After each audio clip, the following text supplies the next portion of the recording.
In a recent video, I showed you how to value bet pocket queens in a 3-bet pot, big blind versus small blind on the river.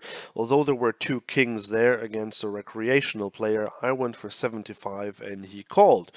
And then I had a question from a member of my audience who asked how we would play this spot against a good player if we were small blind and the good player were in position. So let's do just that.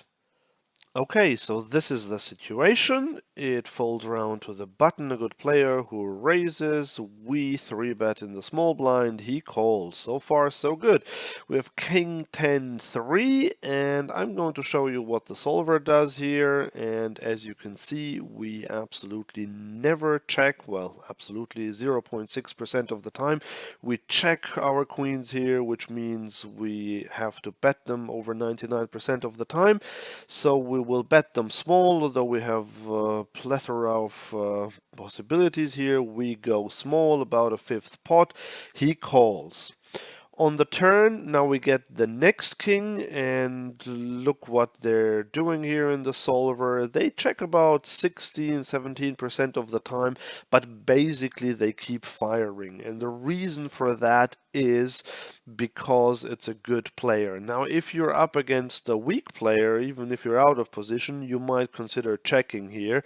But against a good player, you can't give the lead out because he might start bluffing you and then you have to go down the bluff catching route here. So you just have to keep the lead by betting about half pot, I think is fine here.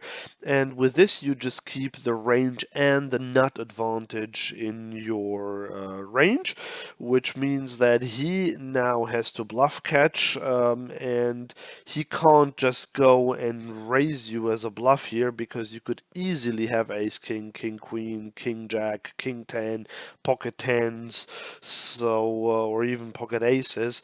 So that's why you keep firing here and he calls.